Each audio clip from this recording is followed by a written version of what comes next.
So we're around halfway through the Premier League season. Let's have a little look at some of my unpopular opinions. Starting off with the first one, it's that Curtis Jones is an unbelievable player.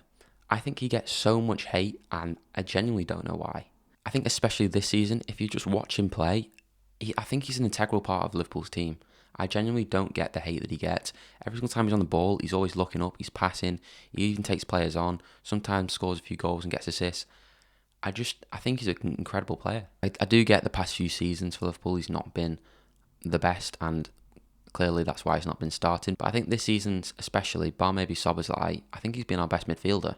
Obviously, Szoboszlai has been world class this season, so no one's going to top him. But I think Curtis Jones, I personally think he should be starting each game, especially after his performances that he's been playing. I think he works really well with Gravenberch. If you play him sort of as two holding midfielders and then Szoboszlai in front, I think when it's sort of Gravenberch in behind and it's just sort of Curtis Jones in the middle, that's sort of where people sort of may judge him a bit more. But I think when he's got a player next to him, I think he's an incredible player. He obviously came from Liverpool's academy all the way up.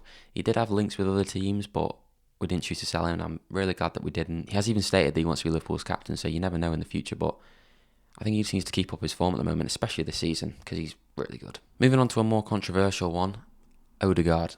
I think Odegaard is terrible, and Arsenal fans can come at me all you like, but tell me what he's done this season. He's done nothing.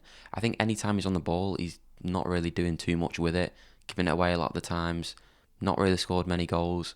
I think he's a bit overrated. Because obviously this season for Arsenal, he's not even starting every game. And when you look at sort of some of the past seasons, he was the best player, but he's really dropped off this season. And I'm not too sure what the reason is. But I don't think he's all that this season. Especially when they've got other midfielders now coming in, like Zubimendi, Rice.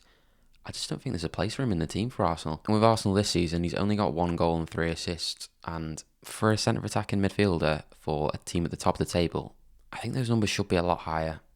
I don't rate him personally, but let me know what you guys think on this one, because this was one of my sort of more controversial ones that I wasn't too sure about, but I thought I'd include anyway. Moving on to a more Liverpool-focused one, it is with the goalkeeper Kelleher. I think Kelleher should be starting in a top Premier League side, not just for Brentford. I think he should have probably stayed at Liverpool and been their number one, but I think he's definitely better than Brentford, and we've seen it this season how good he's been. I think he could easily have joined a top 6 Premier League side and proven how good he is. If you just look for Brentford this season, he saved so many penalties.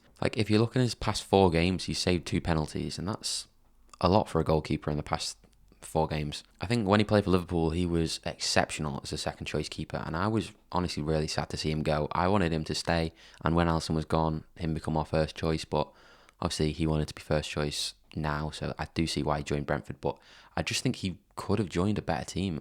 Obviously Brentford actually are doing good this season, so it's not the worst thing for him, but I think he definitely could have been at a top 6 team. Sticking on to Brentford, and a more common one is Igor Thiago.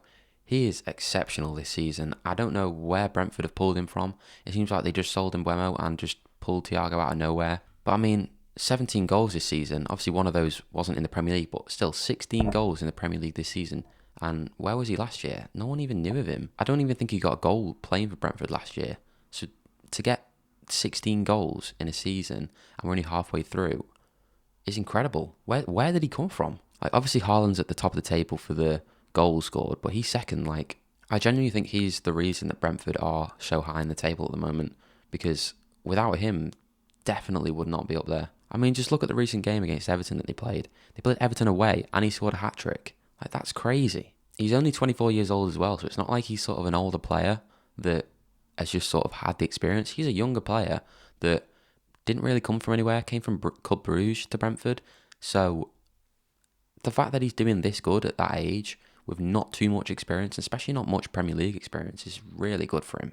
And it might be really good for Brentford as well, because maybe next season or the season after, he might get a big move, like Mbeumo did. He got moved to Man United, and then straight away they pulled out Igor Thiago, and just look at him now. Moving on to my last one, it isn't sort of Premier League related, but obviously it's to do with football. It is with Darren Fletcher and Ali McCoist.